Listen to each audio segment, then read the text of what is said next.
कल बेसिक चीज पढ़े थे, यहां से स्टार्ट करना है टॉपिक हमारा पहला।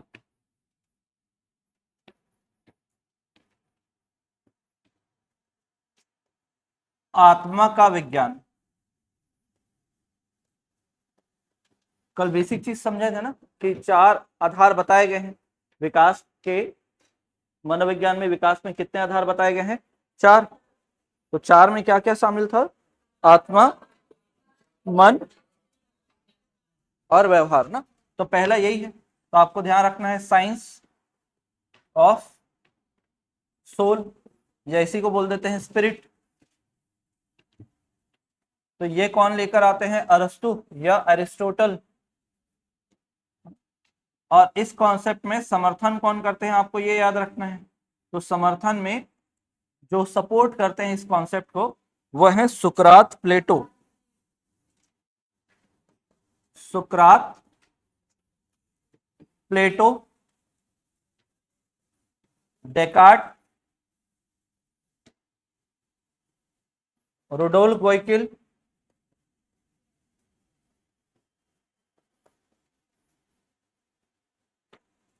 और गैरिट। रुडोल्फ गोइकिल और गैरिट। तो ये सारे के सारे कौन क्या कर रहे हैं? इस कॉन्सेप्ट को सपोर्ट कर रहे हैं। कौन कौन? ये सबका नाम याद रखना है ना, स्किप नहीं करना है, सारे नाम आपको पढ़ने हैं। सुकरात, प्लेटो, डेकार्ट, गैरिट और गोइकिल, रोडोल्फ गोइकिल, ये सारे नाम जो है इंपॉर्टेंट है, सारे के सारे नाम आपको पढ़ने हैं। तो क्या बताया गया इस कॉन्सेप्ट में कि जो भी हमारा क्या होता है, सेंस होता है, ये वाला कॉन्सेप्ट क्या बोलता है कि जब इस पे और रिसर्च हुआ 16th सेंचुरी में, तो ये बोला गया कि जो भी हमारे सेंस होते हैं, कितने सेंस होते हैं टोटल? 5, है ना। तो इससे जो भी हमको क्या मिलती है, इंफॉर्मेशन मिल रही है, जो भी सूचना मिलती है, वो एक्चुअल में कहां तक ट्रेवल करता है या कहां तक जाता है? आत्मा। वो सीधा आत्मा तक ही जाता है, और फिर उसके बाद जो है पर्सन, आत्मा क्या करता है, पर्सन को एक्टिवेट करेगा और फिर जाकर कोई आगे काम होगा। तो बस ये ध्यान रखना है कि इन्होंने क्या बोला, किसको इंपॉर्टेंस दिया है? आत्मा को। तो मनोविज्ञान में या मानव अध्ययन में, ह्यूमन स्टडी में, अरिस्टोटल ने किसको इंपॉर्टेंस दिया है? मानव अध्ययन को महत्व दिया है। लिखिएगा, अरस्तु ने मानव अध्ययन में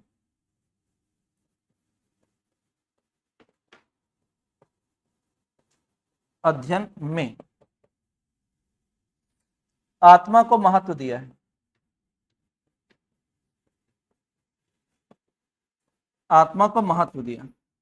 Aristotle give importance to Aristotle gives importance to soul in human study.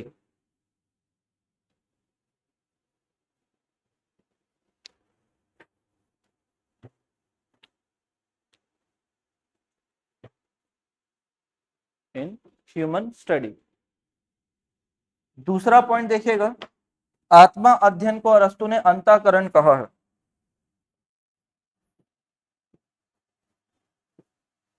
अरस्तु ने आत्मा अध्ययन को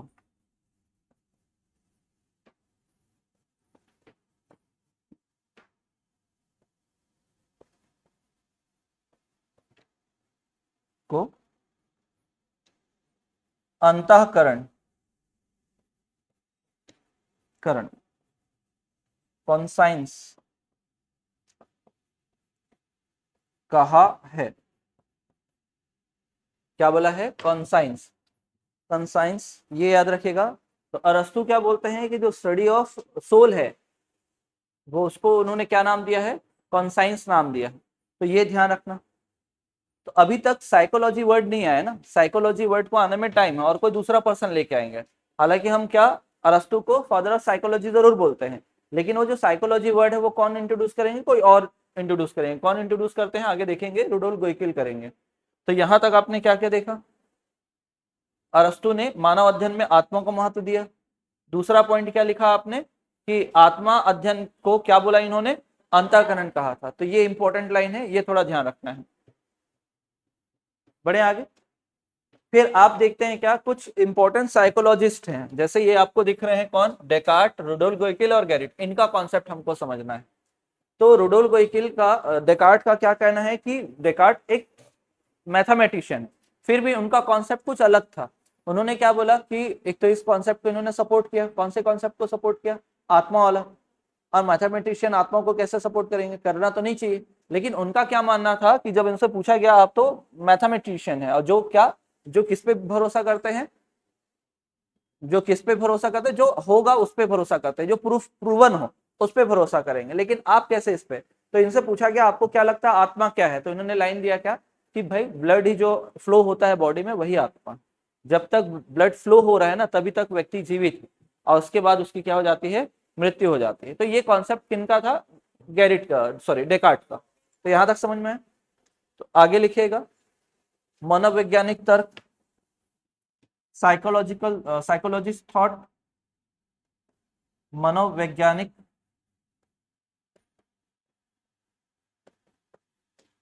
मनोवैज्ञानिक तर्क।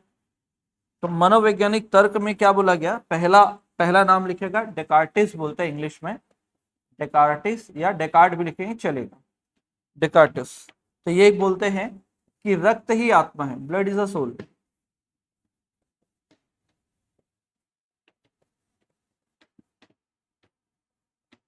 रक्त ही क्या है, आत्मा है। ग्रेजुएशन है संगीता, आपका ग्रेजुएशन है कि नहीं बताओ।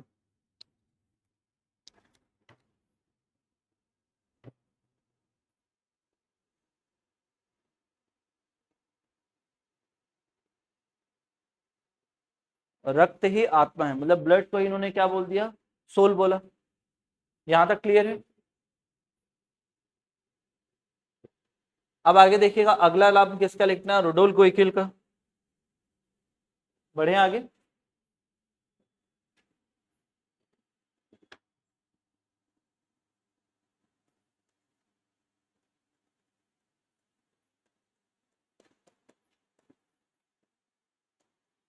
रुडोल्फ गोइकिल कौन है, यूनानी। और यूनानी हम हिंदी में बोलते हैं, इंग्लिश में हो जाता है ग्रीक। ग्रीक या इंग्लिश में ही लिख लीजिएगा ग्रीक। ग्रीक विद्वान, ग्रीक स्कॉलर। ये कौन है, ग्रीक स्कॉलर। इन्होंने एक बुक लिखी, बुक लिखी 1590 में। बुक का नाम है साइकोलॉजिया।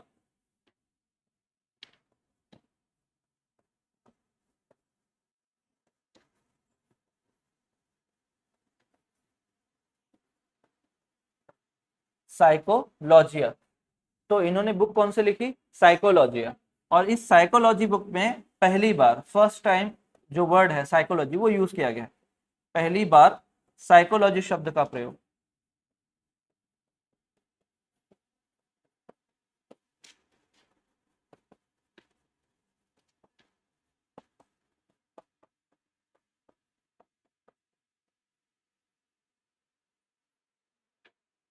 पहली बार क्या है, साइकोलॉजी शब्द का यूज किया गया है। तो ये ध्यान रखना कि साइकोलॉजी शब्द को सबसे पहले किसने इंट्रोड्यूस किया है, रुडोल्फ गोइकिल ने। बुक का नाम क्या है, साइकोलॉजिया। और ये जो साइकोलॉजी वर्ड होगा वो कौन सी भाषा से बना होगा, ग्रीक। इंग्लिश में पूछेगा तो ग्रीक, और हिंदी में बोलेगा तो यूनानी। और ये पूछता है कुछ बुक में इसको लैटिन लिखा हुआ है तो ध्यान रखना वो कौन सा है, ग्रीक। हाँ तो दे सकते हैं, वर्ग 2 और 3 दोनों दे सकते हैं ना। तो पहली बार साइकोलॉजी शब्द का प्रयोग किसने किया है, तो रुडोल्फ गोइकिल ने। और कौन सी भाषा में होगा, तो याद रखिएगा ग्रीक या यूनानी भाषा में होगा साइकोलॉजी। कौन से भाषा से बना हुआ है, तो ग्रीक भाषा से बना हुआ है। अब देखिएगा, गोइकिल ने, वही रुडोल्फ गोइकिल ने अरस्तु के अंतःकरण को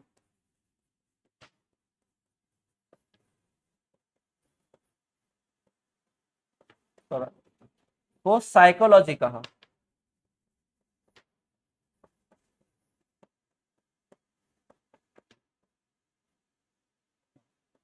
गोइकिल replace the word conscience with psychology of Aristo. Goikel replaced the word conscience of Aristo with psychology, उल्टा हो गया थोड़ा।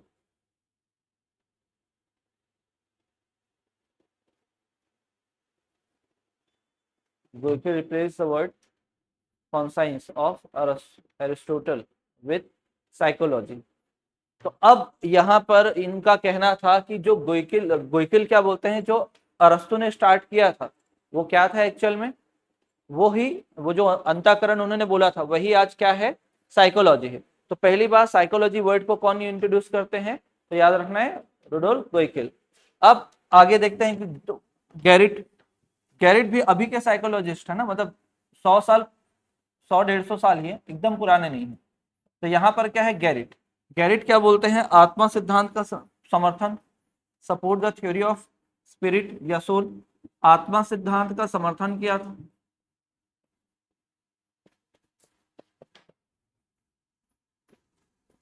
Support the theory of soul, ये ध्यान रखना।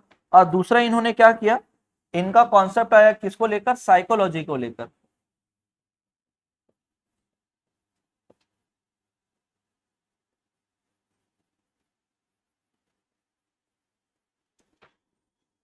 साइकोलॉजी, तो ये बोलते हैं कि साइकोलॉजी वर्ड जो है एक्चुअल में दो शब्दों से मिलकर बना है, एक है साइकी और दूसरा है लॉगस।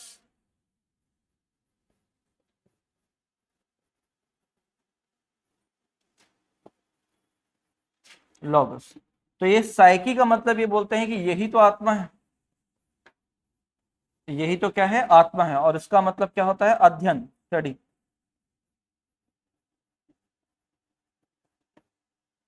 स्टडी,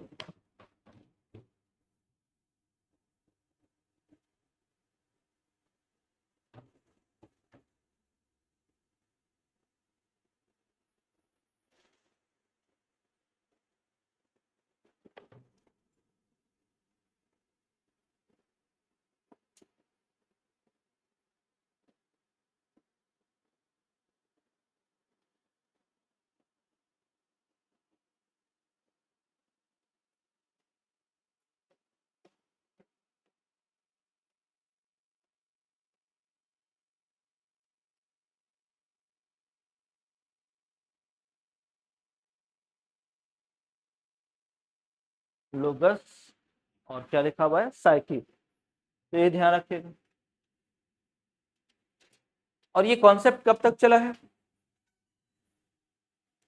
कल पढ़े थे ना, कहाँ तक चला है, हाँ 16वीं शताब्दी तक। क्या रीजन था 16वीं शताब्दी तक चलने का, उसके बाद भी तो चल सकता था, जब 2000 साल पहले से चालू हुआ है तो आगे और भी चल सकता था, लेकिन ये 16वीं शताब्दी तक ही क्यों चल रहा है। जब मन का विज्ञान आया उसके पीछे कोई ना कोई रीजन तो रहा होगा ना, मतलब इसको हटाया गया होगा। और इसको क्यों हटाया, एक्सपेरिमेंट नहीं हुआ, वेरी गुड। और आत्मा का खंडन,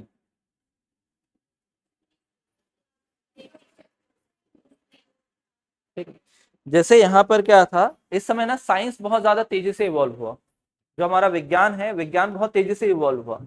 तो विज्ञान तेजी से इवॉल्व हुआ तो वहां पर जो नए साइकोलॉजिस्ट थे, नए जो साइंटिस्ट थे, वो बोलते थे कि जब तक हम किसी चीज को देख नहीं लेंगे, एक्सपेरिमेंट नहीं करेंगे, फील नहीं कर लेंगे, तब तक उसको क्या है, एक्सेप्ट नहीं करेंगे। क्योंकि इसी समय क्या देखते हैं आप, न्यूटन के बारे में देखते हैं। तो न्यूटन इस समय अपना ग्रेविटी, लाइट के अलग अलग पार्ट, फिर उसके बाद मोशंस के रूल, वो सब बता रहे हैं। गैलीलियो बता रहे हैं कि अर्थ जो है गोल है, और सूर्य और चंद्रमा क्या कर रहे हैं, सूर्य चंद्रमा जो है पृथ्वी की परिक्रमा, और जो ग्रह है हमारा पृथ्वी, वो सूर्य की परिक्रमा कर रहा है। तो ये सारे थॉट निकालने लगे और वो प्रूफ करने लगे कि ऐसा हो रहा है करके, ऐसा हो रहा है करके वो प्रूफ करने लगे। अब ये साइकोलॉजी से पूछा क्या कि चलो प्रूफ करके बताओ आत्मा होता है करके, तो ये प्रूफ कर पाएंगे क्या, नहीं। तो क्रिटिसिज्म होने लगा, क्रिटिसाइज किया जाएगा इस कॉन्सेप्ट को। देखिएगा, आत्मा सिद्धांत की आलोचना, क्रिटिसिज्म ऑफ सोल कॉन्सेप्ट।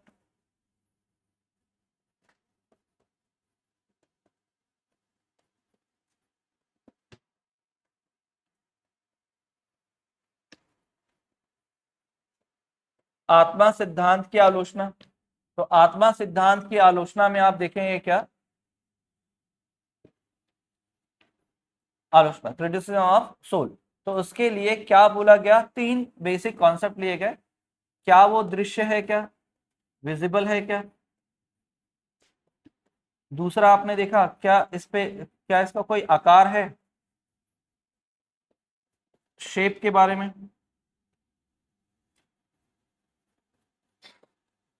आकार के बाद देखते हैं क्या कोई एक्सपेरिमेंट हुआ?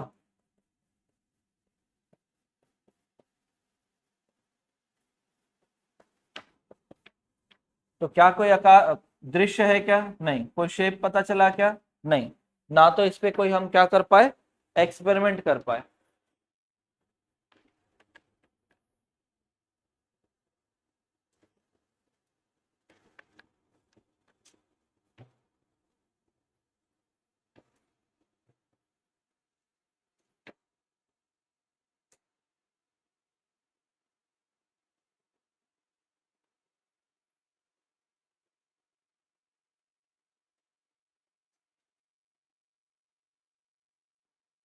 आया समझ में? तो ना तो हम इसको देख सकते हैं, ना तो इसका कोई साइज और शेप होता है। अब ऐसा मत सोचिएगा सर मूवी में तो देखें जैसा बॉडी दिखता है, जैसा पर्सन दिखता है, वैसे ही ट्रांसपेरेंट वाला फॉर्म क्या होता है, आत्मा होता है। ऐसा है क्या? नहीं। ठीक है, कुछ भी नहीं पता ना उसके बारे में हमको। क्या पता वो केवल लाइट हो, है ना, स्मॉल पार्टिकल, कुछ भी नहीं पता। तो इसके साइज शेप के बारे में कुछ नहीं पता, ना तो इस पर एक्सपेरिमेंट किया गया है। आगे देखिए, अब ये जब एक्सपेरिमेंट हुआ, मतलब ये इसका क्रिटिसिज्म हुआ, तो दूसरा थॉट आने लग गया था। कौन सा दूसरा चीज बनने लगेगा? कौन सा कॉन्सेप्ट बनने लगेगा? मन या मस्तिष्क की अवधारणा। तो मन और मस्तिष्क दिखेगा अगला हेडिंग, मन का विज्ञान।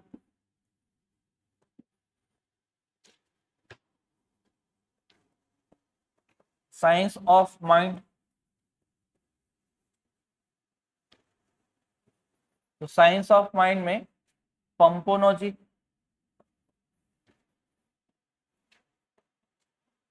पंपोनोजी, और इसमें हमने देखा था समर्थन में,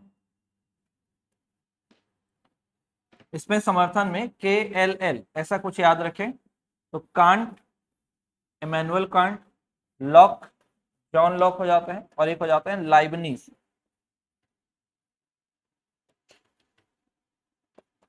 लाइबनीज कौन सा हो जाता है? एक लाइबनीज हो जाता है। क्या नाम होता है? लाइबनीज।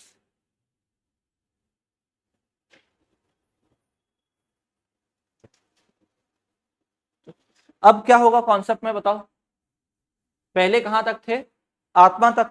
अब आत्मा वाला कॉन्सेप्ट तो खत्म हो गया। अब कौन सा कॉन्सेप्ट होगा? मन मस्तिष्क। मन मतलब यहां पर मस्तिष्क से लेना है ना।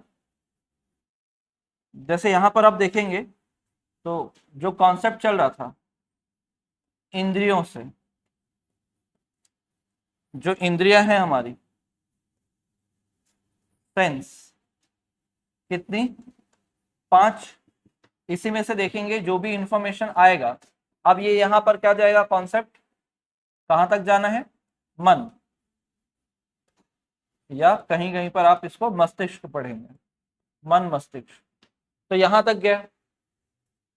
अब किसको इंपॉर्टेंस दिया गया? सेम जो पहले लाइन लिखे थे वही लाइन यहां पर भी आएगा। क्या था यहां पर कि अरस्तु ने मानव अध्ययन में आत्मा को महत्व दिया। तो यहां पर क्या रहेगा? पंपोलॉजी ने आत्मा अध्ययन में, मतलब मानव अध्ययन में किसको महत्व दिया? मन मस्तिष्क को, है ना। पंपोलॉजी gives importance to mind in human study. लिखिएगा, पंपोलॉजी ने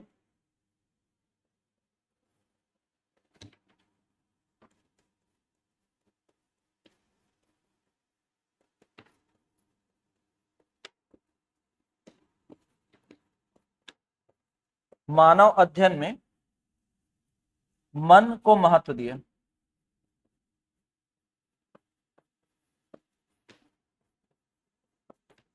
मन को महत्व दिया। तो मानव अध्ययन में किसको महत्व दिया गया? मन। ठीक है, माइंड के कॉन्सेप्ट को। अब यहाँ पर पंपोलॉजी एक तो और लाइन बोलते हैं, क्या बोलते हैं कि जो साइकोलॉजी है ना, एक्चुअल में इसका सही मीनिंग नहीं निकला है। तो साइकोलॉजी में उसका सही मीनिंग मैं बताता हूँ। ये बोलते हैं और ये बोल क्या करते हैं देखिएगा। ये बोलते हैं कि ठीक है, साइकी प्लस लॉगस से तो बना है,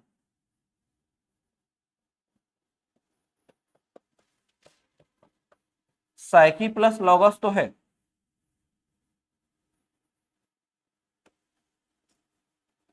साइकी प्लस लॉगस तो है, लेकिन यहाँ पर क्या है, साइकी का मीनिंग यहाँ पर मन से है। किससे है? मन से है। और इसका मतलब तो सेम है, अध्ययन। तो उधर क्या था, आत्मा का अध्ययन था, और यहाँ पर क्या है, ये मन का अध्ययन। तो दो बार ब्रेक किया गया है साइकोलॉजी को। एक बार ब्रेक किया है किसने? गैरिट ने। पहले पर्सन गैरिट, दूसरे पर्सन कौन है? पंपोनॉजी। पंपोनॉजी ने क्या बोला कि साइकोलॉजी में साइकी का मीनिंग क्या है, मन होता है, और लोगस का मतलब तो अध्ययन या ज्ञान दोनों है। ये आप पहले भी पढ़ चुके हो। लेकिन यहां पर दो मीनिंग निकल गए हैं साइकी के, एक है आत्मा और दूसरा है मन। वो यहां तक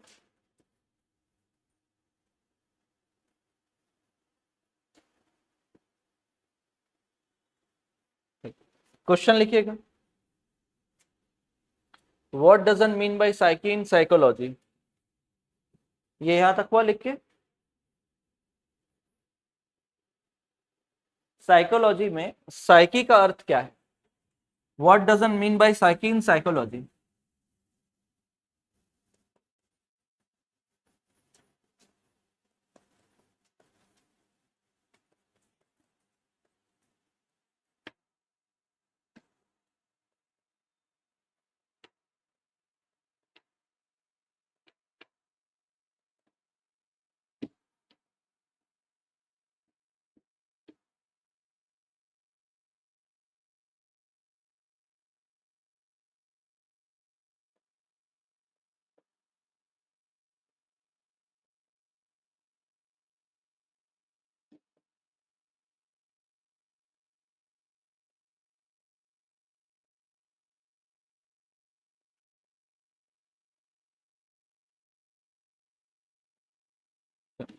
दो आपके पास ऑप्शंस अवेलेबल है, दो प्रकार के ऑप्शंस हैं। एक है फर्स्ट ऑप्शन, कुछ दिया हुआ है ए बी सी डी में, आत्मा, चेतना, व्यवहार और मन, soul, consciousness, behaviour and mind. और सेकंड क्या बोला है, आत्मा वाले में, मतलब सेकंड वाले में आत्मा, व्यवहार, मन, और लास्ट वाले, लास्ट ऑप्शन दिया है ए और सी दोनों। तो फर्स्ट वाले में क्या लेंगे आंसर?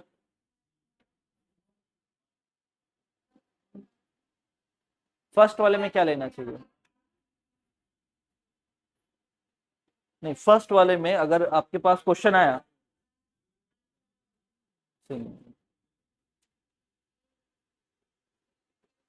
जैसे इसके अनुसार है ना, किसी के अनुसार नहीं है, आपको बस ऐसा क्वेश्चन लिखा है, जनरल क्वेश्चन, ना गैरिट बोला है, ना पंपोनॉजी बोला है। तो आप बताओ, ये अगर ऑप्शन में अवेलेबल है तो क्या लेंगे? 2019 में यही क्वेश्चन आया था। 2019 शिक्षक भर्ती जब हुआ था तो यही वाला क्वेश्चन पूछा गया था साइकोलॉजी में। और आपने देखा कि दोनों मीनिंग होते हैं और स्पेसिफाई किया नहीं है ना। तो जब देखो, अगर मान लो आपको दो पता है, दो आंसर परफेक्ट है आपके, भाई आत्मा भी है मन भी है, तो जो भी ऑप्शन में पहले अवेलेबल रहा, पहले का मतलब जैसे आत्मा और मन, तो आप जो भी पहले रहेगा आप उसको टिक करेंगे। ठीक है, ये एक तरीका है। अगर मान लो कभी कोई क्वेश्चन आया किसी भी सब्जेक्ट में और उसके दो आंसर आपको लग रहे हैं, इसके ये भी हैं और ये भी, तो आप क्या करिएगा, पहले वाले को आपको क्या करना है, सेलेक्ट करना है। ज्यादातर पहले वाले को आंसर, हाँ, सीक्वेंस में, सीक्वेंस में, क्योंकि क्वेश्चन में मेंशन है नहीं। क्वेश्चन में क्या मेंशन नहीं कि गैरेट ने बोला है, गैरेट ने बोला है या पंपोनॉजी ने। तो सीक्वेंस में यहाँ जो भी जो पहले होगा उसको लेना है आपको आंसर। लेकिन हुआ क्या, आंसर आत्मा ही लिया था, लेकिन हुआ क्या, क्योंकि आपने दोनों पढ़ा है, बाद में इस क्वेश्चन को क्या किया गया, डिलीट किया गया। लेकिन अभी भी अगर आएगा, अगर आ गया, तो पहले आप प्रायोरिटी किसको देंगे, आत्मा को। लेकिन अब डिलीट हो गया है, तो अब अगर पूछेगा तो वो दोनों ऑप्शन एक साथ रखकर पूछेगा एक में। तो अगर मान लो आपको पता है ऐसा ऑप्शन दिया, तो आप आंसर क्या लेंगे फिर, जहां पर दोनों हो, आत्मा और मन दोनों हो। हाँ, उसमें सी नहीं होगा, क्यों? क्योंकि यहाँ पर हम साइकी का मीनिंग पढ़ रहे हैं। ठीक है, हमको ये नहीं पूछा है कि साइकोलॉजी में क्या करते हैं। तो साइकोलॉजी में स्टडी ऑफ बिहेवियर होगा, लेकिन उसमें बोला है साइकी, साइकी का मीनिंग पूछा है इसलिए।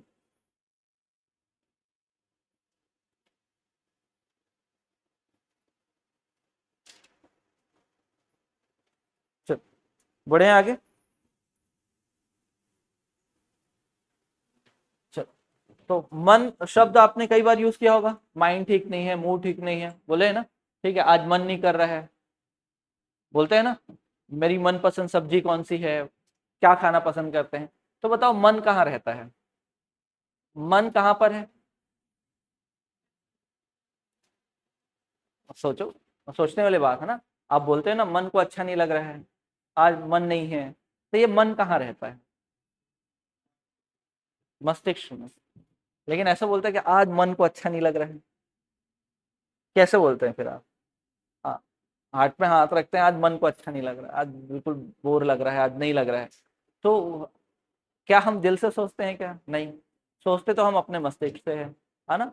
लेकिन हमको उसको पता ही नहीं है कि वो एक्चुअल में क्या है, कैसे वर्क करता है। और दुनिया में सबसे तीव्र गति, मतलब जो फास्टेस्ट होता है, उसको हम क्या बोलते हैं? मन की गति। क्या बोलते हैं? मन की गति। जो जो स्टेबल नहीं है, जो स्थिर नहीं है, उस पर कैसे आप स्टडी करोगे? मान लो आप, हम जब हैं वो थोड़ी देर के लिए हम स्टेबल हो सकते हैं, है ना, थोड़ी देर के लिए हमारा माइंड को हम क्या करते हैं? स्टेबल रख सकते हैं। बच्चे कर सकते हैं क्या? बच्चे के पास एक खिलौना लेके जाओ, उससे वो खेलेगा, अब उसके पास नया खिलौना लेके जाओ, चले जाओ आधे घंटे के लिए, तो अब वो उसको फेंक देगा, नया वाला चाहिए। तो वो, उसका मन एक जगह लगा क्या? नहीं।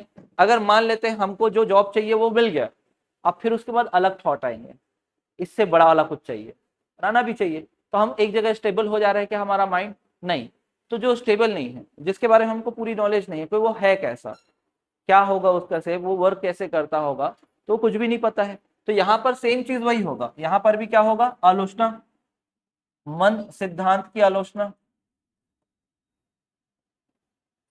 Criticism of mind concept.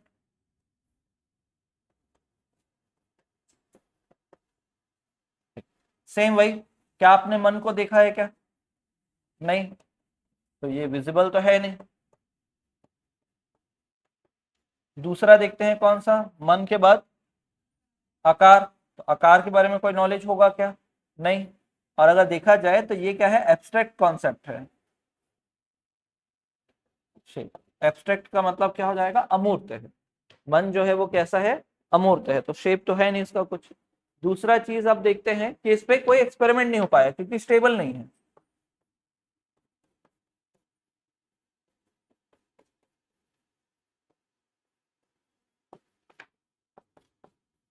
कोई एक्सपेरिमेंट पॉसिबल नहीं हो पाया।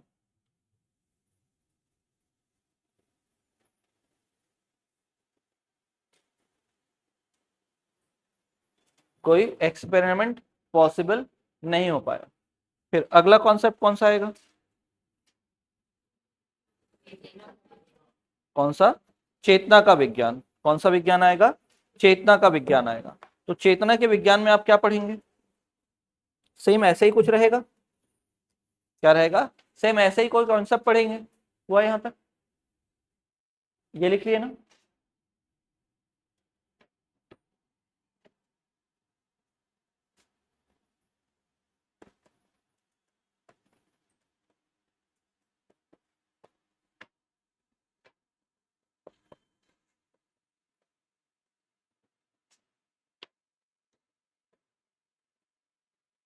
Science of consciousness.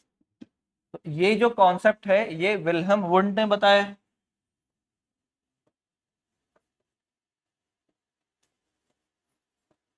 Wilhelm wound, कहीं कहीं इनको ना विलियम वुंड लिखा हुआ मिलता है, लेकिन जो एक्चुअल नाम है वो है विलियम वुंड नाम।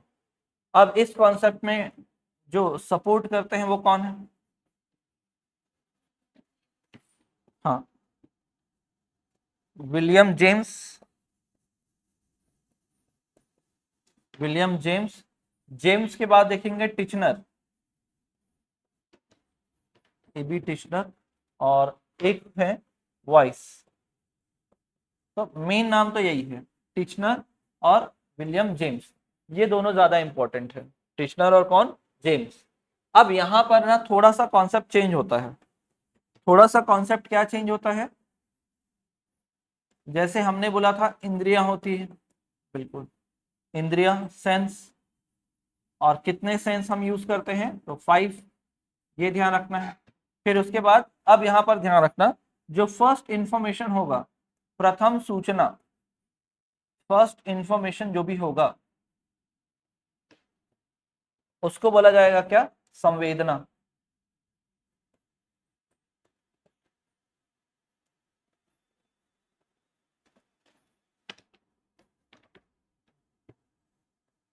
और इस संवेदना से जो हमारे अंदर जो अंडरस्टैंडिंग आएगी, जो नॉलेज क्रिएट होगा, उसी नॉलेज को हम लोग बोलेंगे क्या? चेतना।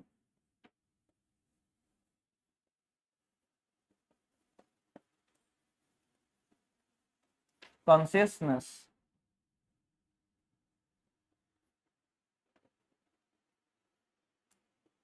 कॉन्शियसनेस।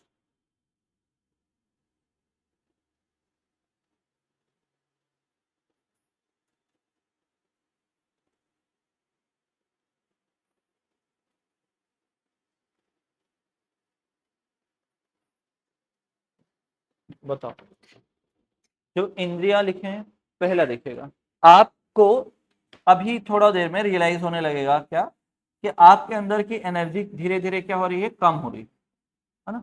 या आपके अंदर क्या है, जो वाटर लेवल है वो क्या हो रहा है? कम हो रहा है। ठीक, वाटर लेवल क्या हो रहा है? धीरे धीरे कम हो रहा है। या दूसरा आप देख रहे हैं क्या कि वाटर लेवल और या एनर्जी कम हो रही है। तो ये इससे क्या समझ में आएगा?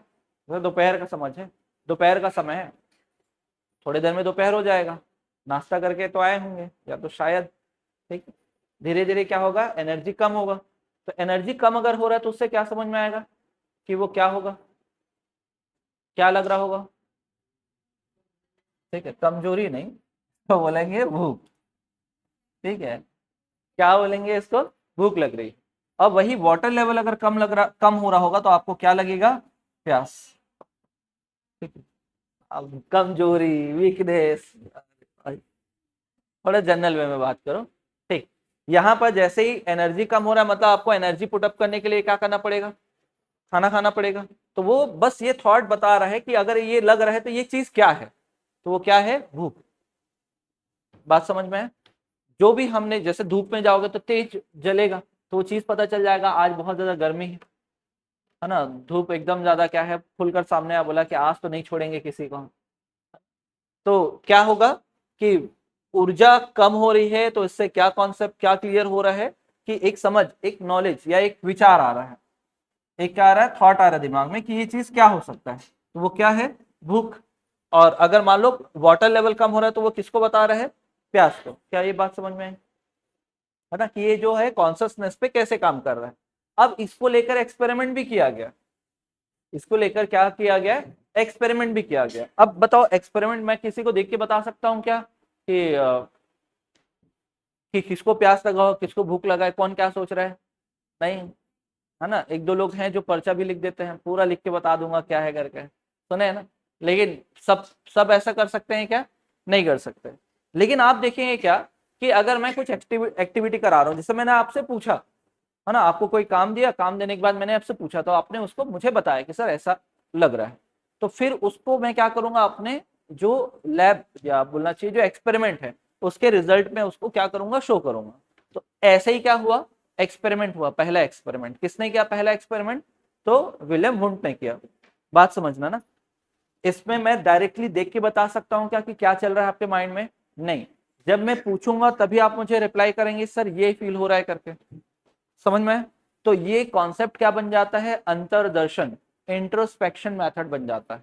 इसी कारण इसको क्या बोला गया है? Introspection method. कैसे कि भाई मैं तो डायरेक्टली नहीं बता सकता, मैं कैसे बता सकता हूं? आपसे पूछूंगा, फिर मैं एनालाइज करूंगा कि आपको क्या लग रहा होगा, फिर मैं उसको बताऊंगा। तो ये क्या होगा? अंतर्दर्शन या इंट्रोस्पेक्शन मेथड बोला जाता है। वही व्यवहार वाले में क्या हो जाता है, क्योंकि मैं जो आपकी एक्टिविटी है उसको ऑब्जर्व करूंगा और उसको ऑब्जर्व करने के बाद बताऊंगा आपकी एक्टिविटी को। आपसे पूछा नहीं, आपकी जो एक्टिविटीज है उसको देखूंगा, बिहेवियर को। तो वो हो जाता है क्या? बहिर्दर्शन, एक्स्ट्रोस्पेक्शन बोलते हैं उसको। तो यहां तक बेसिक समझ में है क्या है करके? आगे देखते हैं। फर्स्ट एक्सपेरिमेंट जो है, प्रयोग या मनोविज्ञान की पहली प्रयोगशाला,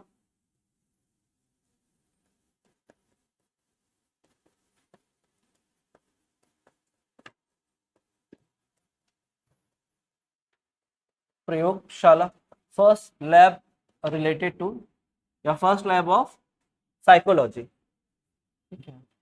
स्थान समय, फर्स्ट लैब ऑफ साइकोलॉजी, स्थान समय, फिर इसके बाद देखना है किस पर प्रयोग है, प्रयोग किस पर किया गया, ठीक है, एक्सपेरिमेंट किस पे हुआ है। तो फर्स्ट देखिएगा लिप्जिंग,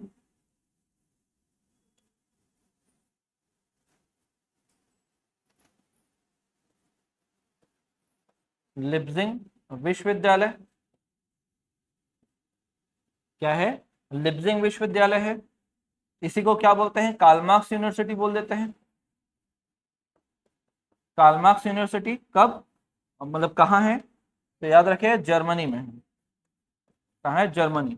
और ये जो एक्सपेरिमेंट हुआ है 1879 या बोलते हैं 1889 1879 में हुआ है, ये याद रखिएगा। हाँ, वो जर्मनी वाला कॉन्सेप्ट आपको पढ़ना पड़ेगा, ठीक है। जर्मनी का जब यूनिफिकेशन हुआ तो कार्ल मार्क्स की जो कॉन्सेप्ट थे, लेनिन के जो कॉन्सेप्ट थे, वो मैच नहीं कर रहे थे, ना तो इटली वाला मैच कर रहा था, ठीक है।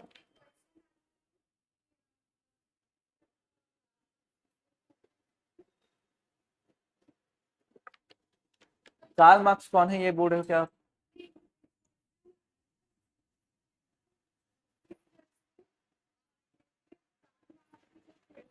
हाँ,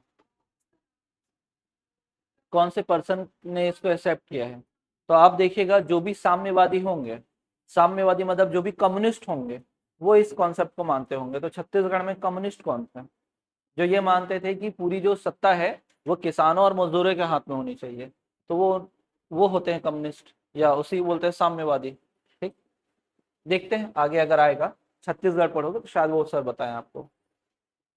तो यहाँ देखते हैं किस पर प्रयोग हुआ है, तो किस पर हुआ है, तो याद रखना 12 से 18 वर्ष के बच्चों पर। 12 से 18 वर्ष के बच्चों को, इसकी को आप बोल सकते हो किशोर या टीनेजर्स। किस पर हुआ है, टीनेजर्स पर। और ये जो प्रयोग हुआ है, ये जो प्रयोग हुआ है, ये कैसे होता था, गतिविधि आधारित प्रश्न पूछे जाते थे बच्चों से, activity based questions are asked, बच्चों से गतिविधि आधारित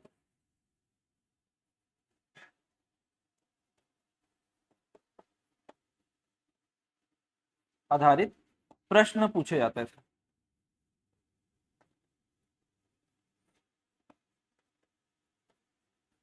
बच्चों से गतिविधि आधारित प्रश्न पूछे जाते थे, ठीक। तो यहां पर क्या होगा, इसी कारण इसको क्या बोलते हैं, अंतरदर्शन, activity based question are asked, अंतरदर्शन विधि, इंट्रोस्पेक्शन मेथड,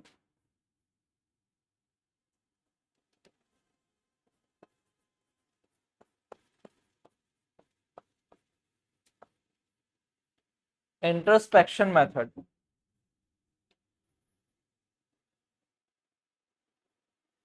गतिविधि आधारित, activity based questions are asked. तो गतिविधि आधारित क्या पूछे जाते थे, प्रश्न पूछे जाते थे, जिससे क्या होता था कि बच्चे उसको रिस्पॉन्स करते थे।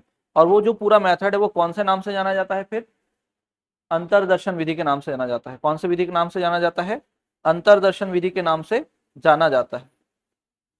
समझ में है, ठीक। बढ़े आगे।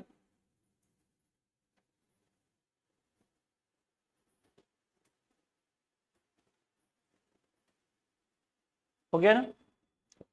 अब देखो इतनी बड़ी उपलब्धि है, मतलब इतना बड़ा अचीवमेंट है, अभी तक साइकोलॉजी में किसी ने एक्सपेरिमेंट किया था क्या, नहीं। और हम लोग इसको कौन से सब्जेक्ट के अंतर्गत पढ़ते थे, हमने स्टार्ट कहाँ से किया था, कौन से सब्जेक्ट से, दर्शन शास्त्र। तो हम अभी भी उसके दर्शन शास्त्र का हिस्सा मानते थे, लेकिन आने वाले समय में क्या हो जाएगा, हम इसे दर्शन शास्त्र से अलग एक अलग सब्जेक्ट के रूप में इंट्रोड्यूस करेंगे, एक अलग सब्जेक्ट, इंडिपेंडेंट सब्जेक्ट मानेंगे। तो लिखिएगा,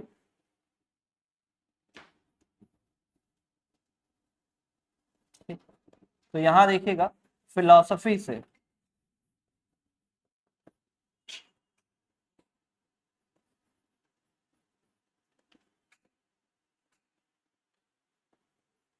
फिलोसफी।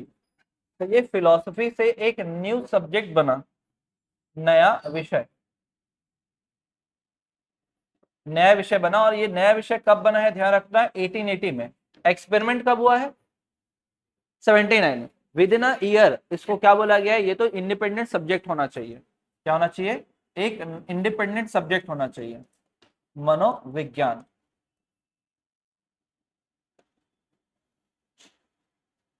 साइकोलॉजी। तो दर्शन शास्त्र से अलग होकर एक नए विषय के रूप में बना कौन सा आपका, दर्शन मनोविज्ञान। किस विषय से अलग हुआ है, दर्शन शास्त्र से। साइकोलॉजी से फ्री हुआ और बना क्या, वो मनोविज्ञान। पहले एक चैप्टर और पार्ट के रूप में पढ़ा जाता था, बाद में क्या हुआ, इंडिपेंडेंट सब्जेक्ट बना। यहीं से देखते हैं मनोविज्ञान के जनक,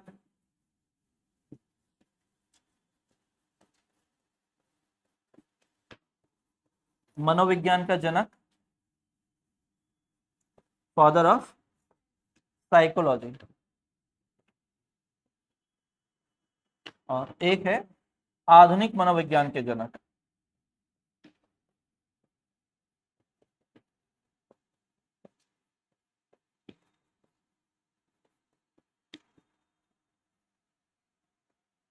father of modern psychology,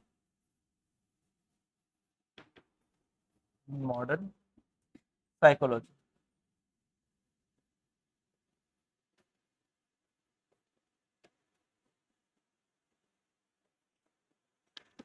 Aristotle को बोला जाता है फादर ऑफ साइकोलॉजी। और यहाँ पर दो लोगों का नाम याद रखना है। पहले तो नाम याद रखना है किनका, विल्हेम वुंट का। और दूसरा नाम है विलियम जेम्स।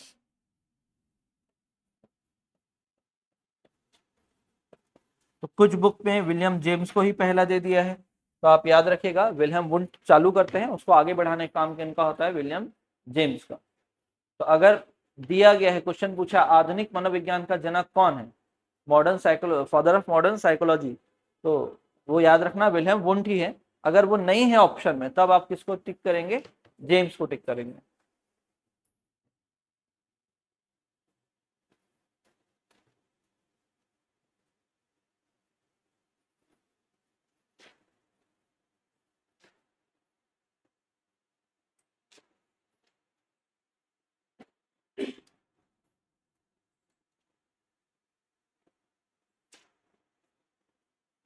बढ़े आगे। तो ये दो चीज पढ़ लिया। अब इसको क्रिटिसाइज करना है। बताओ किस बेसिस पे हम क्रिटिसाइज करें, क्या चेतना दिखता है, नहीं। क्या चेतना दिखेगा क्या, नहीं। पहले तो ये विजिबल नहीं। दूसरा, इस पे क्या है, इसके आकार के बारे में नॉलेज नहीं, इंफॉर्मेशन नहीं। तीसरा, इसमें जो एक्सपेरिमेंट था वो किस पे हुआ, बच्चों पे हुआ। और जबकि हमको मानव अध्ययन करना मतलब तो हम तो छोटे शिशु से लेकर जो ओल्ड एज पीपल है वहां तक का करना है। सभी पर एक्सपेरिमेंट हो पाएगा क्या, नहीं हुआ। और दूसरा चीज कि जैसे मैं हर बार पूछूंगा तो आप लोग जो आंसर मुझे दोगे तो हर बार सही आंसर मिलेगा क्या। जैसे स्कूल टाइम में हम लोग को जब स्कूल नहीं जाना होता था तो हमसे पूछा जाता था, हम उठते नहीं थे, क्या हो गया पूछते थे, पेट दर्द दे रहा है, सर दर्द दे रहा है ना, हमसे पूछा जाता था ना, तो हम सही बताते थे क्या। जिस दिन नहीं जाना होता था उस दिन तो हमारे घर वालों को लगता है सही बता रहा होगा, ठीक। और उस दिन का छुट्टी हो जाता था। फिर जैसे ही छुट्टी बोलते थे थोड़ी देर में ठीक हो जाते थे। ऐसा ही होता था ना, ठीक है। तो हम क्या कर सकते हैं, गलत इंफॉर्मेशन भी तो दे सकते हैं। तो आगे जाके इसको बाद में, बहुत बाद में, अभी के समय में नॉन साइंटिफिक मेथड बोलते हैं। क्या बोलते हैं, नॉन साइंटिफिक मेथड। तो पहले तो उसको साइंटिफिक मेथड में काउंट करते हैं, लेकिन बाद में जब आज के समय में उसको नॉन साइंटिफिक मेथड बोलते हैं। इसी कारण क्या हो जाता है, व्यवहार को आगे जाके सपोर्ट किया जाता है, क्योंकि व्यवहार तो ऑब्जर्व कर रहे हैं आप, ठीक। चलो ये हुआ यहाँ तक। अब इसमें लिखिएगा क्रिटिसिज्म, तो वही लिखिएगा जैसा आप लिखे थे। चेतना सिद्धांत की आलोचना,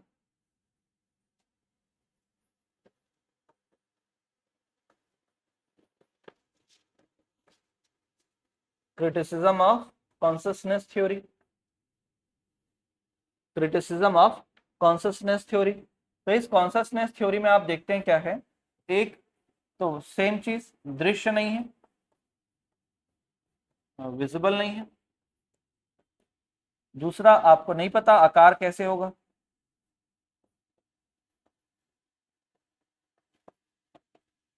फिर थर्ड, प्रयोग। तो प्रयोग तो हुआ, एक्सपेरिमेंट तो हुआ, इसमें कोई दिक्कत नहीं है, लेकिन यहाँ पर क्या सभी पर हुआ क्या?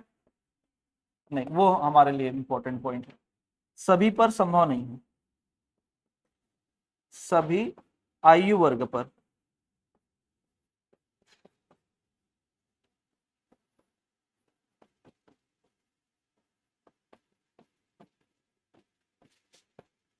सभी आयु वर्ग पर, ऑल एज ग्रुप पे क्या है, पॉसिबल नहीं था। Not possible for all age group, not possible for all age group.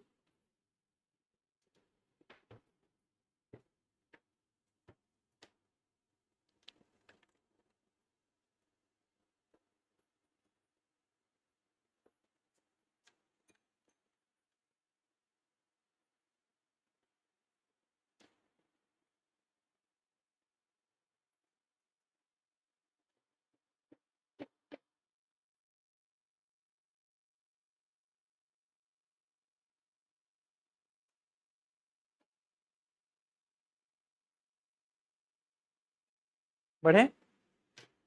अब देखो, दो साइकोलॉजिस्ट और हैं जिनका कॉन्सेप्ट है इसको लेकर, साइड बाय साइड लिख सकते हैं ना। जैसे दो साइकोलॉजिस्ट हैं, उनके भी थॉट देखते हैं। जैसे एक नाम सुनेंगे आप, विलियम मैकडुगल।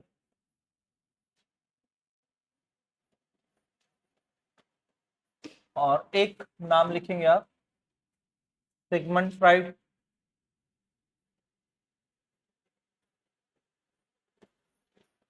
Sigmund Freud. तो इनकी कई सारी किताबें हैं, उसमें से दो किताबें हमारे काम की। एक बुक का नाम याद रखिएगा, outline of psychology.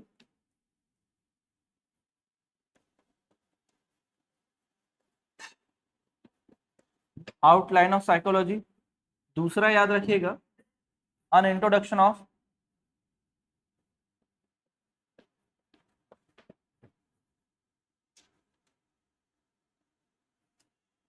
An introduction of social psychology.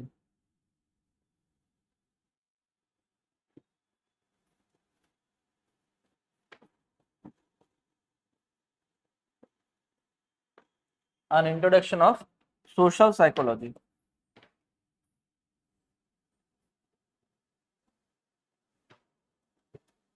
तो इस बुक में इन्होंने तीन चीजों को डिस्क्राइब किया था। जैसे ये वाली बुक, तो मेजरली इस वाली बुक से भी लिया जाता है। तो आप ध्यान रखना, पहला क्या है, व्यवहार शब्द का पहला प्रयोग, first use of behaviour word.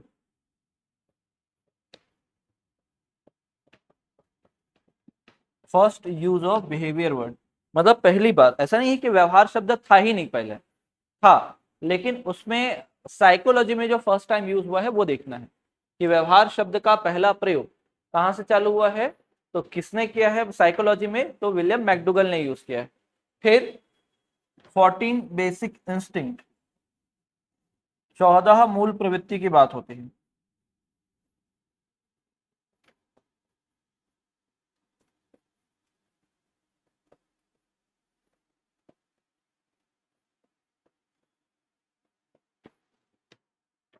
Fourteen basic instinct, जो हमारे क्या है, संवेग से जुड़े हुए मूल प्रवृत्ति है। और फिर उसके बाद आता है, चेतना सिद्धांत का विरोध किया था। डायरेक्ट बुरा शब्द ही बता दे, चेतना सिद्धांत का विरोध।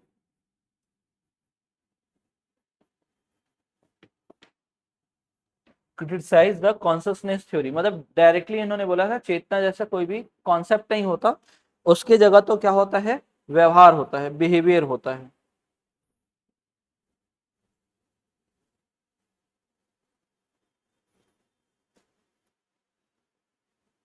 बात समझ में आई। तो इन्होंने तीन चीज को डिस्क्राइब किया, इसी एक डिस्क्रिप्शन में हमको पता चल रहा है क्या, कि जो कॉन्शसनेस थ्योरी है उसको इन्होंने क्या किया है, क्रिटिसाइज किया है। फिर आगे देखते हैं, जैसे सिगमंड फ्राइड के बारे में अगर बेसिक डिटेल पढ़ते हैं, तो ये ऑस्ट्रिया देश से है, ऑस्ट्रिया, ठीक है, इसका कैपिटल वियना। यहीं पर ये एक असाइलम में क्या करते हैं, काम करते हैं, मनोचिकित्सक है, चिकित्सक बोल सकते हैं, एक डॉक्टर है। एक क्या है, डॉक्टर, और क्या है, ये जो डॉक्टर हैं ये क्या कर रहे हैं, स्टडी कर रहे हैं, किसी एक पागल पे स्टडी कर रहे हैं। तो इनका जो स्टडी करने वाला जो था, जो इनका केस था जिस पर ये क्या कर रहे थे, स्टडी कर रहे थे, तो उनका जो बिहेवियर था वो थोड़ा सा अनयूजुअल था। मतलब क्या है, वो सामान्य से थोड़ा अलग था। तो पागल मतलब तो पूरा पागल होना चाहिए, लेकिन वो जो पर्सन था जिसपे ये स्टडी कर रहे थे, जो इनका केस था, उसमें था कि जो पर्सन है वो क्या करते हैं, मस्त सुबह उठते हैं सब, उनका उसका प्रॉपर रूटीन था। उठते हैं, फ्रेश फ्रेश होते हैं, फिर उसके बाद मस्त चाय नाश्ता करते हैं, न्यूज़पेपर पढ़ने बैठते हैं। ये सब इनका रूटीन है, सब देश दुनिया की बातें करते हैं। लेकिन जैसे ही क्या होता है, उनके सामने कोई ज्यादा जोर से बात करते हैं तो वो क्या हो जाता है, आउट ऑफ कंट्रोल हो जाता है। ज्यादा जोरदार अगर साउंड आता है तो आउट ऑफ क्या हो जाता है, कंट्रोल हो जाते हैं। तो उसी पे रिसर्च करते रहते हैं कौन, सिगमंड फ्राइड। और सिगमंड फ्राइड क्या होता है, जब उससे एक बार आमने सामने कन्वर्सेशन होता है उस पागल से, तो पूछ बैठते हैं एक बार कि भाई आप पागल कैसे हो गए, है ना, थोड़ा बताएंगे उस बारे में। तो वो क्या बोलता है कि भाई मैं पागल नहीं हूँ, बस मेरा दिमाग खराब हो जाता है, कि आई एम नॉट, क्या बोलते हैं, मोरॉन, बस मेरा क्या हो जाता है, आउट ऑफ माइंड। तो ऐसा उनका लाइन रहता है। तो वो जो लाइन रहता है उसी को उन्होंने क्या बताया था, जब अपना पब्लिश करते हैं पेपर को कि मैंने क्या क्या स्टडी किया है, तो उसका जो टाइटल रहता है उसमें वही रहता है, मैं पागल नहीं हूँ, बस मेरा दिमाग खराब। ठीक है। तो बॉलीवुड वालों को कोई ना कोई लाइन चाहिए होता है ना, तो इसी पे आगे चलकर गाना भी बना देते हैं लोग। सुने नहीं सुने हो, सुने हो ना। ठीक है। तो वो जो लाइन है उसी पे उनकी उनका गाना भी बना हुआ है। ठीक। तो होता क्या है कि ये समझते हैं क्या, कि भाई एक ही इंटेलिजेंस नहीं है हमारे पास, चेतना और मन के क्या होते हैं, कई सारे स्तर होंगे, कई सारे लेयर होंगे, तब जाकर वो पर्सन क्या कर रहा है, इतना स्पेसिफिकली बता पा रहा है। जैसे पागल होने के बाद लोग बात करना भूल जाते हैं क्या, है ना। हो सकता है कि बड़बड़ाएं, लेकिन अपनी भाषा भूल जाएंगे क्या। पागल होना मतलब तो भाई उसका माइंड ही काम नहीं करना चाहिए कुछ भी। लेकिन भूख क्या होता है, खाना क्या होता है, उसको पता है, वो भूल जा रहा है क्या, नहीं। तो वो बता रहे हैं क्या, कि जो हमारा इंस्टिंक्ट है, मतलब इन्होंने क्या बोला, कि जो हमारा चेतना है, जो हमारी सोच है, विचार है, उसको जोड़ा इन्होंने मन के साथ, माइंड के साथ। मतलब इन्होंने कॉन्सियसनेस को जोड़ा, जोड़ा किसके साथ, माइंड के साथ। और इसके कितने लेयर बताए इन्होंने, 3 लेयर बताए। सुना है आपने, अचेतन मन, अनकॉन्शियस माइंड,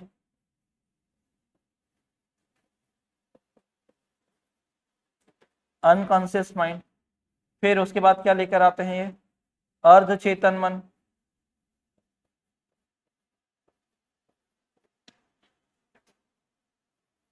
सब कॉन्शियस माइंड,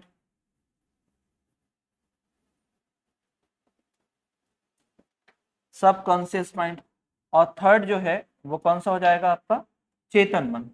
यही होगा ना, चेतन मन, कॉन्शियस माइंड। तो अब चेतना सिद्धांत वालों से इन्होंने पूछा कि भाई आपने कौन से प्रकार की चेतन मन पर अध्ययन किया है। तो कोई प्रकार का चेतन मन ये बता पाएंगे क्या, वो तो केवल चेतना को ही लेकर आगे बढ़े थे, कॉन्सियसनेस होता है उसी को स्टडी करना है। लेकिन यहाँ तो 3-3 क्या बन गए हैं, 3-3 इन्होंने लेयर बता दिए। तो आगे एक हिसाब से ये भी क्या था, क्रिटिसिज्म था। ये एक हिसाब से क्या है इनका, क्रिटिसिज्म, कि आगे वाले के पास आंसर नहीं है कि कौन सा चेतना है, कौन से प्रकार की चेतना पर अध्ययन करना है। तो ये भी क्या था, एक क्रिटिसिज्म। तो 2 लोगों ने और मेजरली क्रिटिसाइज किया है, कौन से कॉन्सेप्ट को, चेतना के सिद्धांत को। वो यहां तक। तो यहां पर आपने किसको और किसकी आलोचना और कर ली, चेतना के सिद्धांत की और आलोचना कर ली। अब क्या है, एक ही कॉन्सेप्ट बाकी है अब, है ना, व्यवहार, व्यवहार का विज्ञान। लिखिएगा, ये हुआ।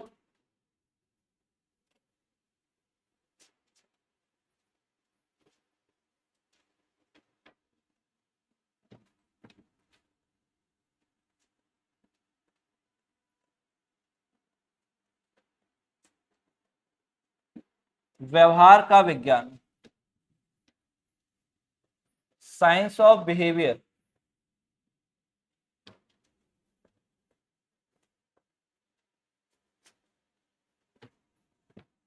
साइंस ऑफ बिहेवियर, तो ये कौन लेकर आते हैं? वॉटसन, जेबी वॉटसन, वॉटसन। और इस कॉन्सेप्ट में यहाँ पर इनको सपोर्ट कौन कर रहे हैं? तो यहाँ पर आप नाम रखना, याद रखना है, स्किनर, पावलोव,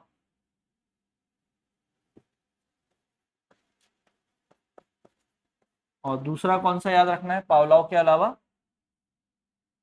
हल, CL हल, क्लार्क लियोपोल्ड हल।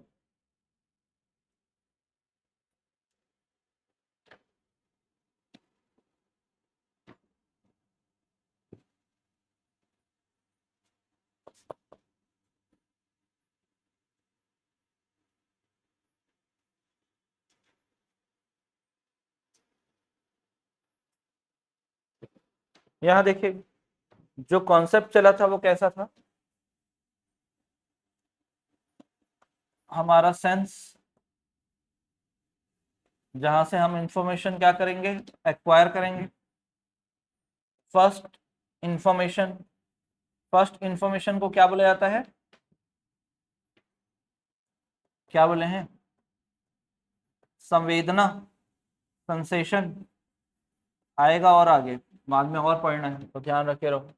फिर इसके बाद क्या है? आपने देखा था एक नॉलेज क्रिएट होगा, और उसी नॉलेज को हम क्या बोलते हैं? चेतना।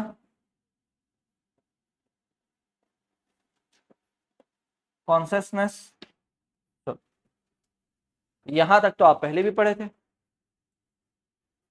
यहां तक तो हम पहले भी पढ़े थे। अब इसके बाद देखिएगा क्या कहानी है। चेतना का कार्य,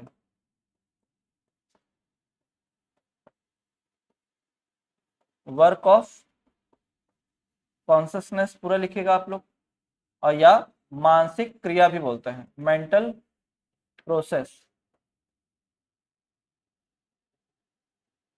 मानसिक क्रिया। और फिर उसके बाद आएगा क्या? व्यवहार, बिहेवियर।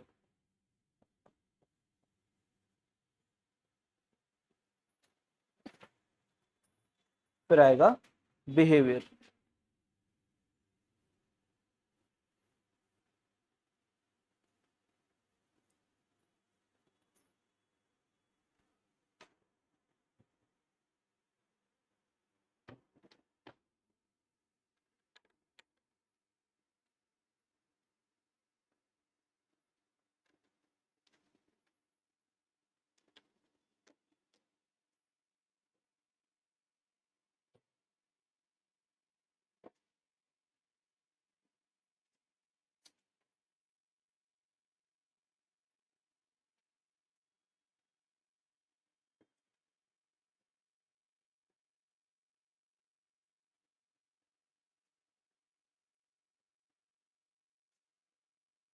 वह बढ़े आगे। अब देखो, अभी तक जब हम लास्ट पढ़ रहे थे तो इसका मीनिंग क्या समझा था हमने? कि हमारे अंदर फील हो रहा है कि एनर्जी क्या हो रही है? कम हो रही है। या मैंने बताया कि हो सकता है भाई हमारे अंदर क्या हो रहा है? वाटर लेवल भी क्या हो रहा है? कम हो रहा है। अब यहाँ पर देखते हैं क्या इससे हम क्या समझ पा रहे थे? कि ये तो भूख है, या तो क्या बोल सकते हैं, ये प्यास है। चलो, यहाँ तक तो पहले भी पढ़े थे कि अगर एनर्जी कम हो रही है मतलब वो क्या है? भूख है, और वाटर लेवल कम हो रहा है तो वो क्या है? प्यास है। ये हमने पढ़ लिया। अब अगर मान लो ये चेतना ये बोल रहा है तो भूख है और ये प्यास है, तो अब चेतना का कार्य क्या होगा? क्या देखना? अगर भूख लगी है तो किसके बारे में सोचना? खाने के बारे में सोचना। प्यास लगी तो क्या है? प्यास लगी तो किसके बारे में सोचेंगे? पानी के बारे में सोचेंगे। प्यास लगी तो किसके बारे में सोचेंगे? पानी के बारे में। तो यहां पर क्या हो जाएगा? जो विचार आएगा, ये जो विचार आएगा वो भोजन और किसको लेकर होगा? पानी को लेकर होगा। ठीक है, भूख है तो भोजन, प्यास है तो पानी के बारे में सोचेंगे, है ना? कैसे सोचेंगे? कि मान लो गला सूखा तो तुरंत देखेंगे अरे यार आज तो बोतल नहीं लाए हैं, मन में ही सोचेंगे, सोचेंगे ना, मन में ही। प्यास लगी है ये यहाँ तक आ गया, फिर उसके बाद पानी ढूंढोगे आप, तो आसपास देखे और आपको याद आया तो बोतल नहीं लाए हैं, तो ये क्या है? थॉट चल रहा है। और आता अगर बोतल, जैसे आप क्लास में सब बैठे हुए हो, तो आपके दिमाग में यहाँ तक का चीजें, यहाँ तक चेतना के कार्य तक आ गया, क्या चल रहा है माइंड में कि चलो मतलब प्यास लगी है ना, बस ये वाला लाइन लिख के पानी पीना है, प्यास, ये प्यास है और ये वाला लाइन लिख के पानी पीना है, आप नहीं, प्यास लगी है वो क्या हो गया आपका चेतना, लेकिन इस वाले लाइन लिखने के बाद, ये वाला पेज लिखने के बाद क्या पियेंगे, पानी पियेंगे, आपने ये सोचा है, ठीक, तो ये क्या है आपका चेतना का कार्य हो गया। लेकिन क्या ये मैं आपको समझ पाऊंगा क्या देख के, ये आपने ये सोचा है करके, बता सकते हैं क्या, नहीं बता सकते हैं, अनलेस जब आप पानी निकालेंगे और उठाकर पिएंगे तो इससे ये समझ में आ जाएगा कि आपको प्यास लगी थी, समझ में आया। तो ये क्या होगा, भोजन करना, जैसे भोजन करना और पानी पीना, पीना, अगर मैं ये दोनों काम होता हुआ देखूंगा तभी मैं क्या समझ पाऊंगा कि आपको क्या लगा था, प्यास लगा था या भोजन भूख लगी थी, पीना, पीना यही होगा ना। जैसे अब मान लो भूख लगी है, बिस्किट का पैकेट निकालोगे और क्लास में जब बैठ के खाते थे पीछे बैठ के, है ना, तो भूख लगी है तभी निकालोगे, ऐसा ही थोड़ी ना, नहीं कुछ नहीं होता निकाल के खा लेंगे वाला, भूख लगी तभी बिस्किट पैकेट निकाल के खाएंगे, प्यास लगी तो बिना मतलब के पानी पियेंगे क्या, नहीं, क्या होगा, प्यास लगी है तभी पियेंगे। तो ये क्या होगा, मैं आपके बिहेवियर को देखूंगा, ये भोजन करते हुए पानी पीते हुए, तब मैं क्या समझूंगा कि आपको प्यास लगा था, आपको भूख लगा था। तो ये क्या है, वैसे ही हर एक की एक्टिविटी होगी, ये तो मैं एग्जाम्पल दे के बताया भूख और प्यास का, ठीक है। जैसे अभी बाहर जाओगे, गर्मी है, धूप ज्यादा है, तो आप अपने आप को कवर करके जाओगे, ठीक है। अगर मान लो भीग के वापस आए, मतलब बारिश, जैसे आजकल तो कभी भी बारिश हो जा रही, भीग के वापस आए तो मुझे पता चल जाएगा बाहर बारिश है और आप भीगे हो, है ना, बाहर बारिश हो रही होगी। या आपकी कोई भी एक्टिविटी, जैसे बच्चा रो रहा है, अगर ज्यादा रो रहा है तो कोई ना कोई प्रॉब्लम तो है ना, तो उसके बिहेवियर को देखा जाता है, पैर ज्यादा चला रहा मतलब पेट दर्द कर रहा होगा, है ना, सर दर्द कर रहा होगा तो सर पे मतलब ज्यादा आंसू निकलते हैं जब सर दर्द करते हैं, जैसे सर आपका कभी दुखता है तो आपने देखा है अपने आप आंसू निकलते हैं, सर जब दर्द करता है, तो आप गौर करना, तो ये होता है, तो वो सारे सिम्टम्स देख कर ही बता पाओगे आप, तो जो देख कर हो रहा है वही क्या है आपका व्यवहार। तो इसमें एक्सपेरिमेंट किया गया 1913 में, किन लोगों ने किया, तो वॉटसन ने स्टार्ट किया था, तो लिखिएगा प्रयोगशाला, प्रयोग कब किया गया है, तो ये चीज समझ में आया, तो ध्यान रखना है इसका भी, प्रयोग, एक्सपेरिमेंट,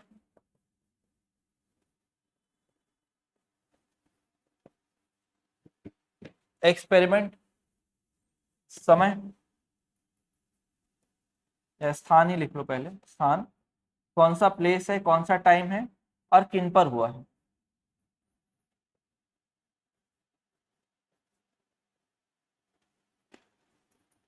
किन पर हुआ है, तो स्थान याद रखिएगा, कोलंबिया, कोलंबिया विश्वविद्यालय, कोलंबिया यूनिवर्सिटी,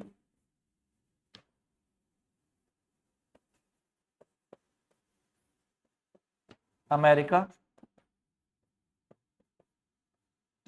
फिर समय की अगर बात करें तो 1913, और किन पर हुआ है, तो सभी आयु वर्ग पर,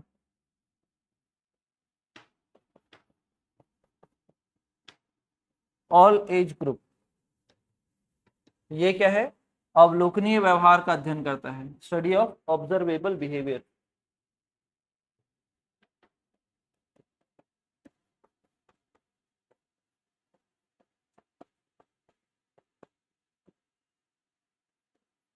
स्टडी ऑफ ऑब्जर्वेबल बिहेवियर, अवलोकनीय व्यवहार का अध्ययन, क्या हुआ, अवलोकनीय व्यवहार का अध्ययन होने लगा, तो स्टडी ऑफ ऑब्जर्वेबल बिहेवियर, तो इसी को क्या बोला गया है, बहिर्दर्शन बोला जाता है, एक्सट्रोस्पेक्शन,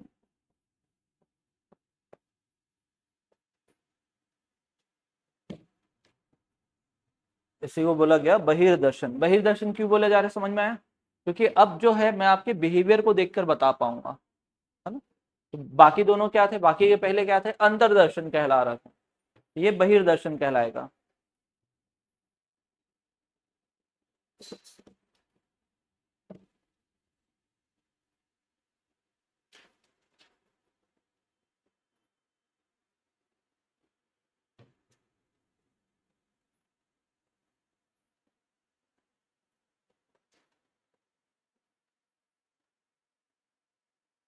वर्क ऑफ कॉन्शियसनेस, ये इसी को क्या बोलते हैं, मेंटल प्रोसेस भी बोलते हैं ना, मानसिक संक्रिया या क्रिया लिखे हो आप ऊपर देखना।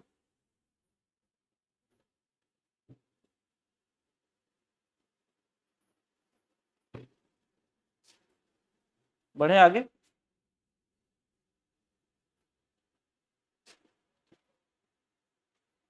आगे देखिएगा, अब इसी स्टडी पे बेस्ड क्या है, कुछ बुक्स लिखे गए हैं। बुक किसने लिखे हैं, वॉटसन ने लिखे हैं। पहले बुक का नाम है व्यवहार मनोविज्ञान की तुलनात्मक अवधारणा, behaviour a comparative study of comparative concept of psychology, मनोविज्ञान की तुलनात्मक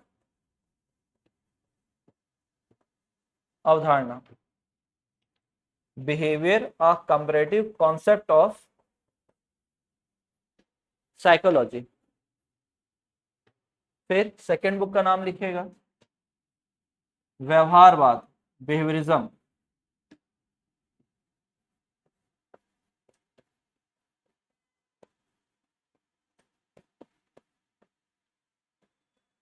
बिहेवियरिज्म। तो ये पूर्णतः व्यवहार पर आधारित, टोटली बेस्ड ऑन बिहेवियर, पूर्णतः व्यवहार पर आधारित बुक है।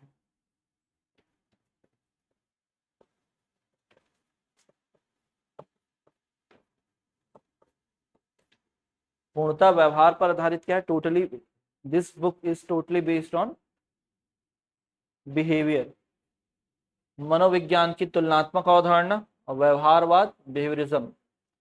फिर एक स्टेटमेंट भी है, लेकिन वो जो कथन है वो किसका है, स्किनर का है। किसके लिए है, वॉटसन के लिए है। वॉटसन 20वीं शताब्दी के, क्या बोला गया है याद करो, हाँ 20वीं शताब्दी के चमकते सितारे हैं।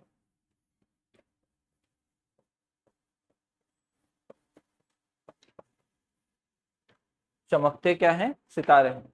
वॉटसन 20वीं शताब्दी के चमकते सितारे, shining star of 20th century,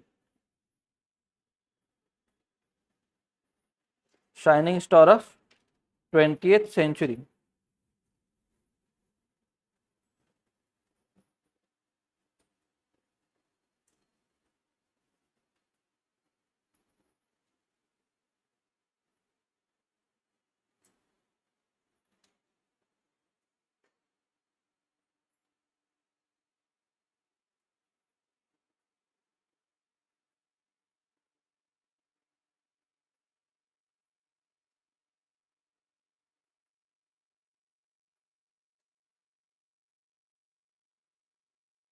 बढ़े आगे, वही आगे बस एक पेज, ये लास्ट है। हमने देखा था क्या, साइकोलॉजी स्टार्ट किया था, मनोविज्ञान,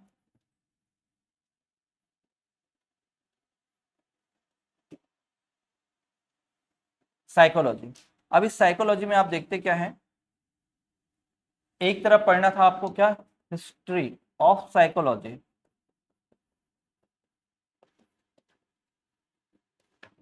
और आगे जाके क्या पढ़ना है, संप्रदाय, schools of psychology, schools of psychology. तो यहाँ पर आप देखते हैं क्या है कि आपने इतिहास में 4 चीजें पढ़ी हैं। क्या माना जाता था इसे, आत्मा, मन, चेतना और व्यवहार। अल्टीमेटली गोल क्या निकला अभी तक, व्यवहार। किसका अध्ययन करना है, व्यवहार का अध्ययन करना है। तो इन दोनों में कोई प्रयोग हुआ था क्या, इन दोनों में कोई भी प्रयोग नहीं हुआ। हुआ किसमें प्रयोग, इसमें और इसमें हुआ। तो इन दोनों को क्या बोलते हैं, पूर्व वैज्ञानिक काल बोलते हैं इन दोनों के लिए, प्री साइंटिफिक एरा। इन दोनों के लिए क्या बोला जाता है, पूर्व वैज्ञानिक काल, और इन दोनों को क्या बोला जाता है, वैज्ञानिक काल, scientific era. Pre scientific era and scientific era.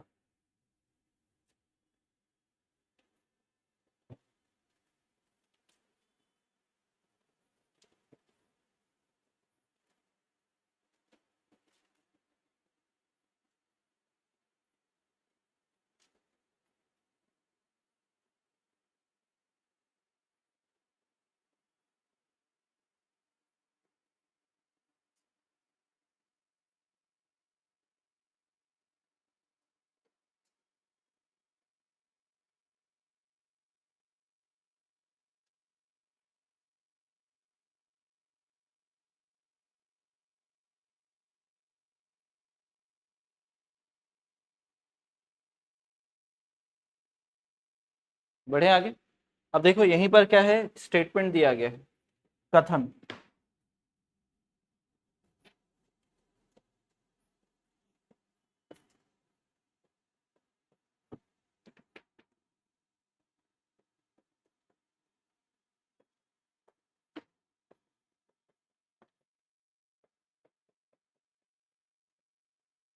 मनोविज्ञान के इतिहास पर क्या दिया गया है, स्टेटमेंट दिया गया है। क्या दिया गया है स्टेटमेंट कि मनोविज्ञान सबसे पहले क्या है, आत्मा, आत्मा फिर मन फिर चेतना का त्याग किया, अब क्या बाकी है, केवल व्यवहार बाकी है। उसी को स्टेटमेंट बनाकर दिया है किसने, वुडवर्थ ने। तो लिखेगा मनोविज्ञान ने सर्वप्रथम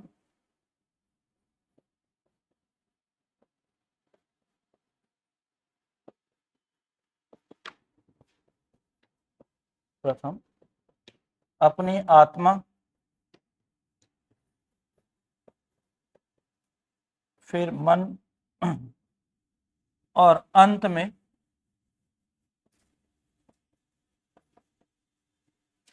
चेतना का त्याग किया।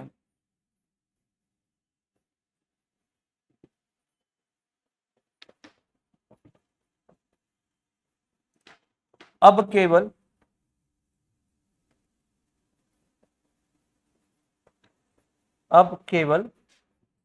व्यवहार बाकी है।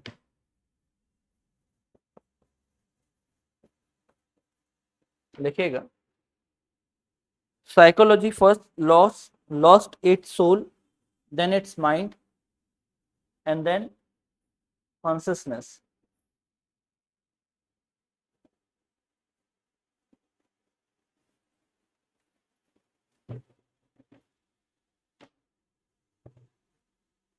Psychology first lost its soul, then mind, and then consciousness. Now only behavior are left. Behavior is left.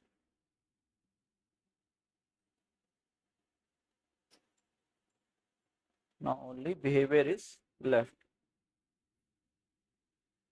अब केवल क्या बाकी है, व्यवहार बाकी है। ठीक, तो यहां तक आपने कॉन्सेप्ट समझा। अब थोड़ा सा ध्यान देना यहाँ पे, जैसे हमने देखा था सबसे पहले एक्सपेरिमेंट हो गया था किस पर, चेतना पर। जैसे जो ग्रुप केवल और केवल कॉन्शियसनेस पर स्टडी करना चाहते थे, जो ग्रुप केवल और केवल कॉन्शियसनेस पे स्टडी करना चाहते थे, उन्होंने अपने ग्रुप को नाम दिया क्या, संरचनावाद। संरचनावाद, स्ट्रक्चरिज्म।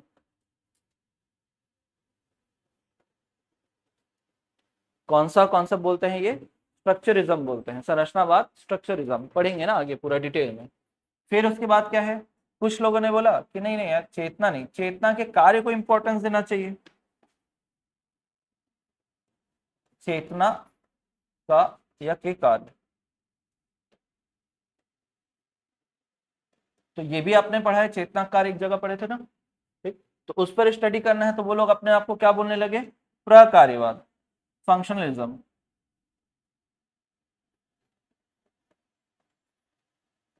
प्रकार्यवाद।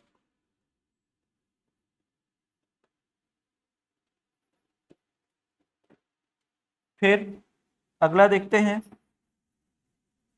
चेतना का कार्य। अब कुछ ग्रुप बोलेंगे नहीं नहीं, हमको चेतना और व्यवहार दोनों को साथ में लेके चलना है, तो वो होगा क्या, संपूर्णवाद बनेगा।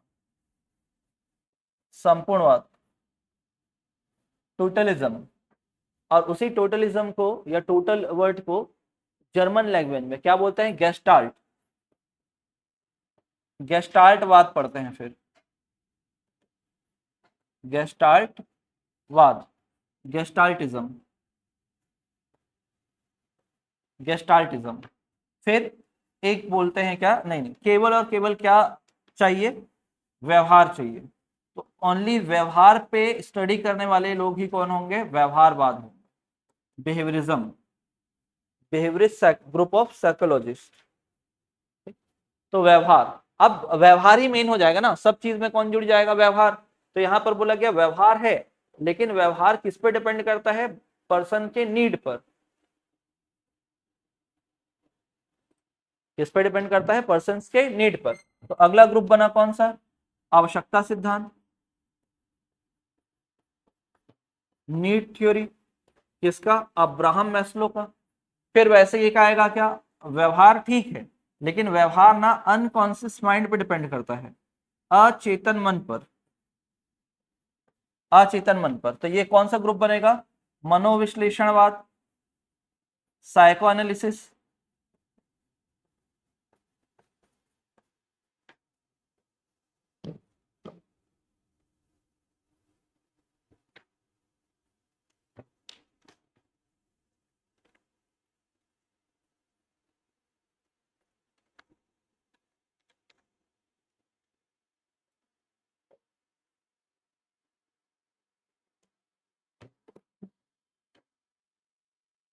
और भी एक ग्रुप, जैसे व्यवहार के साथ उद्देश्य को जोड़ा जाता है मोटिवेशनल में, और एक और होगा अनुभव को जोड़ा जाएगा, एक्सपीरियंस को जोड़ा जाएगा व्यवहार के साथ। मतलब की पॉइंट क्या बन जाएगा? व्यवहार। समझ में आया? तो यहाँ पर आज के क्लास में खत्म हुआ कौन सा? व्यवहार वाला, मतलब इतिहास वाला सेक्शन कंप्लीट हो गया। कल के क्लास में हम लोग उसका पूरा टेबल लिखेंगे, जितना भी है ग्रुप ऑफ साइकोलॉजी जितने भी हैं, या स्कूल्स ऑफ साइकोलॉजी जितने भी है, वो पूरा लिखेंगे और एक एक को क्या करेंगे? डील करेंगे। अगला 2 दिन का जो कॉन्सेप्ट, मतलब 2 दिन का जो क्लास होगा, बहुत ज्यादा इंपॉर्टेंट होगा ना, आगे आगे का पूरा बेस बना देगा। आगे जो जो पढ़ना है, बीच बीच में जो जो कॉन्सेप्ट आते हैं, वो सब कुछ इसी में कवर हो जाएगा। यहाँ तक समझ में आया? ठीक है, पढ़िएगा ना, पढ़िए और रिवीजन करते जाइएगा। इसका जैसे जैसे हम लोग आगे बढ़ेंगे, वैसे वैसे मैं आपको प्रैक्टिस सेट देते जाऊंगा। कुछ क्वेश्चंस, मतलब एक प्रैक्टिस सेट हम लोग क्लास में सॉल्व करेंगे, प्रीवियस ईयर वाला, और जो 2-3 करंट अफेयर, मतलब जो करंट सिचुएशन में भी बन रहा है ना, कथन कारण कैसे सॉल्व करना है, फिर कूट वाले प्रश्न कैसे देखना है, वो। और एक प्रैक्टिस सेट आपको पर टॉपिक का अलग से मिलेगा। इसमें ज्यादा नहीं, 20-30 ही क्वेश्चन होंगे, ज्यादा नहीं। तो अब सोचो, लगभग 25 टॉपिक तो हम लोग खुद बनाए हैं ना पढ़ने के दौरान। 25 टॉपिक तो वो रहेगा ही रहेगा, 25 से 30 टॉपिक वो इंडिविजुअल क्वेश्चन भी रहेगा, उसमें अलग से प्रैक्टिस सेट भी रहेगा। टेस्ट सीरीज भी तो है आप लोग के पास, प्लस मैं अलग से टेस्ट लूंगा यूनिट वाइज, जैसे 4 यूनिट बनाए हैं वैसा। ठीक है, तो आपकी तैयारी अच्छी हो जाएगी, बस अच्छे से पढ़िएगा। ठीक, अभी और भी क्लास है आपका, बैठिएगा, है आपका ना क्लास आज। ठीक, थोड़ी देर ही होगा, बस इंट्रोडक्शन चलेगा। ठीक है, बैठिएगा, आ जाइए।